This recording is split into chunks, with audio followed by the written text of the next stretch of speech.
एक व्यक्ति जो अपनी आंखों को लेकर बहुत परेशान रहता था, एक सन्यासी के पास जाता है जो आयुर्वेद के महान विद्वान थे। वह व्यक्ति सन्यासी को प्रणाम करता है और कहता है, साधु महाराज, मैं अपनी आंखों को लेकर बहुत चिंतित हूँ। मेरी आंखों की रोशनी दिन ब दिन कम होती जा रही है। मुझे चीजें धुंधली दिखाई देती हैं। कभी कभी मेरी आंखों में असहनीय जलन और दर्द होता है और बहुत ज्यादा आंसू भी निकल आते हैं। संक्षेप में कहें तो मेरी आंखें समय से पहले ही मेरा साथ छोड़ रही हैं। कृपया मुझे कोई उपाय बताएं ताकि मेरी आंखों की रोशनी वापस आ जाए और मुझे इन सभी समस्याओं से हमेशा के लिए छुटकारा मिल जाए। साधु महाराज ने व्यक्ति की सभी समस्याओं को ध्यान से सुना और कहा, हमारे आयुर्वेद में आंखों के उपचार से संबंधित एक पूरा उपनिषद लिखा है। इसका नाम चक्षु उपनिषद है। सिवाय इसके कि महर्षि बाघभट्ट जैसे कई आयुर्वेदिक चिकित्सकों ने हमें नेत्र उपचार से संबंधित कई नियम बताए हैं। आज मैं आपको कुछ मुख्य नियमों के बारे में बताऊंगा। इन नियमों का पालन करने से कुछ ही हफ्तों में आप अपनी आंखों की रोशनी में आश्चर्यजनक बदलाव देखेंगे। अगर आप इन नियमों का पालन लंबे समय तक करते हैं तो आपकी आंखों की सभी बीमारियां जड़ से खत्म हो जाएंगी और आपकी आंखें हमेशा स्वस्थ और दृष्टि से भरपूर रहेंगी। सुबह उठकर बिना कुल्ला किए बैठे बैठे आंखों में लार लगाना। अपने बिस्तर पर अपने मुंह की लार को अपनी उंगली में ले और उसे अपनी आंखों के कोनों में काजल की तरह लगाएं। यह आंखों की सभी समस्याओं का बहुत ही सरल और रामबाण इलाज है। दरअसल हमारी लार में वो सभी तत्व पाए जाते हैं जो मिट्टी के अंदर पाए जाते हैं। इसलिए जब हम सुबह अपनी लार आंखों पर लगाते हैं तो हमारी आंखों को वो सभी पोषक तत्व मिलने लगते हैं जो उन्हें स्वस्थ रखने के लिए जरूरी हैं।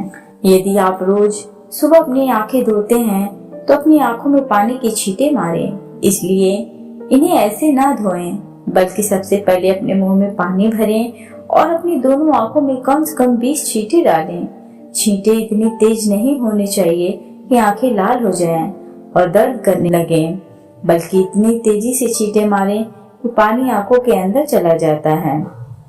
अधिक देर तक आंखों में छींटे मारने से आंखों की छोटी छोटी गंदगी भी पानी के साथ बाहर निकल जाती है। मुंह में पानी रखने के कारण यह है कि जब हम आंखों पर पानी की छींटे मारते हैं तो आंखों की गंदगी मुंह या नाक की बजाय सीधे आंखों से ही बाहर आती है। हमारी आंखों की कई बीमारियां गंदगी या कीचड़ के कारण उत्पन्न होती हैं। कण हमारी आंखों में चले जाते हैं, इसलिए जब हमारी आंखें साफ होंगी तो हम उन बीमारियों से बच सकते हैं। आयुर्वेद में आंखों को स्वस्थ रखने का तीसरा नियम है सूर्य देवता के दर्शन करना। आपको प्रतिदिन लगभग 5 मिनट के लिए सूर्य देव को देखना है, लेकिन दोपहर में या तेज धूप में नहीं, केवल सूर्योदय से 1 घंटे पहले या सूर्यास्त के 1 घंटे बाद तक। सबसे अच्छा यह होगा कि आप सूर्य को उगते और डूबते हुए देखें। यदि आपको इसकी आवश्यकता महसूस हो तो आप अपनी पलकें भी झपका सकते हैं। शुरुआत में 1 मिनट से शुरू करें और फिर धीरे धीरे इसे 5 मिनट तक ले जाएं। सूर्य दर्शन के समय सूर्य की किरणें हमारी आंखों में प्रवेश करती हैं और वे हमारी आंखों को ठीक करती हैं। अंत में अपने दोनों हथेलियों को आपस में रगड़ें और अपनी आंखों पर रखें। याद रखें, अपनी आंखों पर दबाव न डालें, बस अपनी आंखों को अपनी हथेली से ढक लें। इससे हमारी आंखों को आराम मिलता है। चक्षु उपनिषद में सूर्य देव को आंखों का चिकित्सक कहा गया है। आंखों की रोशनी बढ़ाने और उसे स्वस्थ रखने का चौथा तरीका है आंखों का व्यायाम। आप इसे कहीं भी और हर जगह कर सकते हैं, लेकिन इसे सुबह या सोने से पहले करना ज्यादा फायदेमंद होता है। सबसे पहले अपने आंखों को 10 बार ऊपर नीचे करें। 10 बार ऊपर और 10 बार नीचे। जितना हो सके ऊपर नीचे करें। सावधान रहें, आंखों के साथ सिर नहीं हिलना चाहिए। सिर स्थिर होना चाहिए, केवल आंखें हिलनी चाहिए। आंखों को ऊपर करने के बाद और नीचे की ओर 10 बार दाईं ओर और 10 बार बाईं ओर ले जाएं। इसके बाद आंखों को 10 बार ऊपरी कोने की ओर और 10 बार विपरीत निचले कोने की ओर ले जाएं। इसके बाद आंखों को गोलाकार में घुमाते हुए गोलाकार आकृति बनाने का प्रयास करें। अपनी आंखों को एक घेरे में 10 बार दाईं ओर घुमाएं और फिर घेरे में 10 बार बाईं ओर घुमाएं। फिर सबसे महत्वपूर्ण व्यायाम यह है कि अपने हाथ के अंगूठे को दोनों आंखों के बीच अपने नाक के पास रखें। अपने नाखूनों के शीर्ष को देखें, फिर धीरे धीरे अपने अंगूठे को बिना ध्यान भटकाए दूर ले जाएं। इस दौरान आप पूरा ध्यान अपने अंगूठे के नाखूनों पर रखें। जैसे ही अंगूठे के नाखून पर रखें, जैसे ही अंगूठा हट जाए तो अपना ध्यान अंगूठे के नाखून से हटाकर उसके पीछे की वस्तु पर केंद्रित करें। फिर अंगूठे के नाखून पर ध्यान केंद्रित करें। इसे धीरे धीरे अपने नाक के पास वापस लाएं। इस प्रक्रिया को 10 बार दोहराना है और फिर इसके बाद अपने दोनों हाथों को रगड़ें। हथेलियों से अपनी आंखों को ढक लें और फिर अपनी आंखों को आराम दें। हमारी आंखों के आसपास कई मांसपेशियां होती हैं जो हमारी आंखों को चलाती और नियंत्रित करती हैं। व्यायाम के बिना ये मांसपेशियां कमजोर होने लगती हैं, लेकिन इस प्रकार का व्यायाम करने से आंखों की मांसपेशियां मजबूत होती हैं और वो अपनी खोई हुई ताकत वापस पा लेती हैं। 5वां तरीका, अगर शरीर साफ है तो बीमारियां दूर हैं। आयुर्वेद कहता है कि अगर हमारा शरीर अंदर से साफ है तो हमें कोई बीमारी नहीं होगी। अगर हमारी आंतें साफ हैं तो उसमें पुराना गंदा खाना जमा नहीं होगा। हमारा पेट सुबह तुरंत साफ हो जाता है। हमें कब्ज की समस्या नहीं होती है, इसलिए हमारे शरीर का हर अंग स्वस्थ रहेगा, आंखें भी। अपने शरीर को अंदर से साफ रखने के लिए आपको 16 घंटे का उपवास या 24 घंटे का उपवास करने के नियम का पालन करना होगा। आयुर्वेद के अनुसार आंखों की रोशनी बढ़ाने का छठा तरीका है त्रिफला के पानी से आंखों को धोना। महर्षि बागवट की एक बहुत प्रसिद्ध आयुर्वेदिक औषधि त्रिफला को मानव शरीर के लिए अमृत के समान कहा जाता है। त्रिफला, जैसा कि इसके नाम से पता चलता है, यह 3 फलों से मिलकर बना है। पहला आंवला, दूसरा बीज बादाम, तीसरा हरड़। त्रिफला बनाते समय इनकी मात्रा का ध्यान रखना बहुत जरूरी है।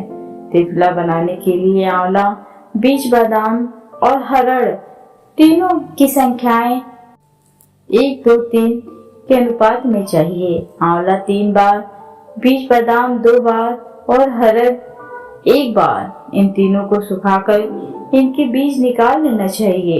इनके बीज निकालकर अच्छी तरह से पीस कर मिला लीजिए।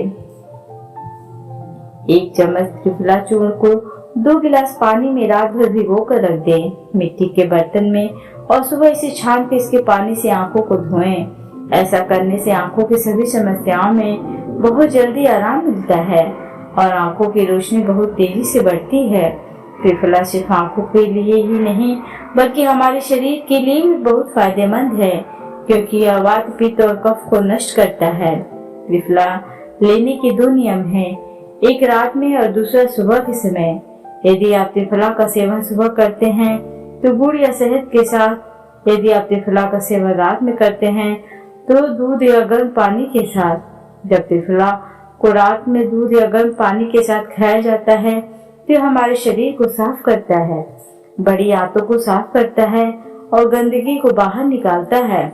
और सुबह गुड़ या शहद के साथ खाया गया त्रिफला पोषक तत्व के रूप में काम करता है, यानी शरीर को पोषक तत्व प्रदान करता है। इसलिए वही व्यक्ति स्वस्थ रहता है जिसे पेट या कब्ज से संबंधित कोई समस्या नहीं होती है। वह त्रिफला खाता है दिन में, और जिन लोगों को पेट साफ करना होता है और कब्ज की समस्या रहती है उन्हें रात में त्रिफला खाना चाहिए। आयुर्वेद और योग शास्त्र के अनुसार आंखों की रोशनी बढ़ाने का 7वां नियम है त्राटक क्रिया योग। ये एक योगा अभ्यास है जो हमारी आंखों और दिमाग दोनों को तेज करता है।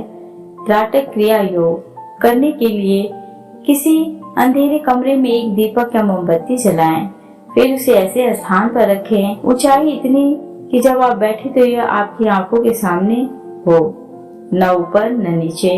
अब आपको आरामदायक स्थिति में अपनी पीठ सीधी करके बैठना है और अपनी दृष्टि को दीपक या मोमबत्ती की लौ पर केंद्रित करें और दीपक की रोशनी को देखने के लिए टकटकी लगाए रखें। इस बीच यदि आप पलक झपकाना चाहे तो झपका सकते हैं, लेकिन जब तक संभव हो सके बिना पलक झपकाए रुकने का प्रयास करें। थोड़ी देर बाद आप देखेंगे कि आपकी आंखों से आंसू बहने लगते हैं, लेकिन आपको चिंता करने की जरूरत नहीं है, क्योंकि यह अभ्यास आंसुओं के माध्यम से हमारी आंखों को साफ कर रहा है। प्रातः क्रिया के दौरान आंसू पोंछने की कोशिश न करें और उन्हें बिना किसी रुकावट के बहने दें। न ही इस दौरान अपनी आंखों को अपने हाथों से छुएं। जब यह क्रिया पूरी हो जाए तो अपनी दोनों हथेलियों को आपस में रगड़ें और धीरे धीरे अपनी आंखों को ढक लें। इस क्रिया को हर रात सोने से पहले कुछ मिनटों के लिए करें और आप देखेंगे कि आपकी आंखों की रोशनी दिन ब दिन बढ़ती जा रही है। प्रातः क्रिया से न केवल हमारी आंखों की रोशनी बढ़ती है, बल्कि हमारी एकाग्रता भी बढ़ती है। आंखों की रोशनी बढ़ाने का 8वां उपाय है, कोई भी ठंडी सब्जी जैसे लौकी, खीरा, आलू के टुकड़ों आंखों पर कुछ देर के लिए रखें। खीरा या लौकी को कद्दूकस करके आंखों पर रखें। जब हम खीरे या लौकी के छोटे छोटे टुकड़े अपनी आंखों पर रखते हैं तो हमारी आंखों के आसपास का क्षेत्र ठंडा हो जाता है और सिर का बाकी हिस्सा गर्म रहता है, जिससे आंखों और सिर के बीच तापमान में अंतर होता है और अधिक रक्त आंखों में जाने की कोशिश करता है। जिस स्थान पर रक्त का प्रभाव अधिक होता है वहाँ इलाज अपने आप शुरू हो जाता है। इस क्रिया को रोजाना लगभग 15-20 मिनट तक करें, क्योंकि इससे न सिर्फ हमारी आंखों की रोशनी बढ़ती है बल्कि ताजगी भी मिलती है। आयुर्वेद के अनुसार आंखों की रोशनी बढ़ाने का 9वां तरीका है, ऐसे योगासन या व्यायाम करें जिनमें रक्त का प्रवाह आंखों और सिर की ओर सबसे ज्यादा हो। संक्षेप में कहें तो झुकने वाले व्यायाम या आसन, नीचे झुककर अपने पैरों की उंगलियों को हाथों से छूना, शीर्षासन या भस्त्रिका प्राणायाम आदि। इस प्रकार के व्यायाम करने से आंखों में अधिक रक्त पहुंचता है और आंखें स्वस्थ रहती हैं। इतना कहने के बाद सन्यासी ने उस व्यक्ति की ओर देखा और ये कहा कि ये 9 नियम हैं जिनका यदि तुम पालन करोगे तो कुछ ही हफ्तों में तुम्हारी आंखें पहले की तरह स्वस्थ हो जाएंगी। और अगर आप इन नियमों को अपने जीवन का हिस्सा बना लेंगे तो आपको कभी भी अपनी आंखों से जुड़ी समस्याओं का सामना नहीं करना पड़ेगा। उस व्यक्ति ने जानकारी के लिए सन्यासी को धन्यवाद दिया और चला गया। तो दोस्तों, कैसी लगी आपको ये ऑडियो? अगर ऑडियो पसंद आई हो तो हमें कमेंट बॉक्स में कमेंट करके जरूर बताएं और हमारी वीडियो को लाइक, सब्सक्राइब एंड शेयर करना ना भूलें। Thanks for watching.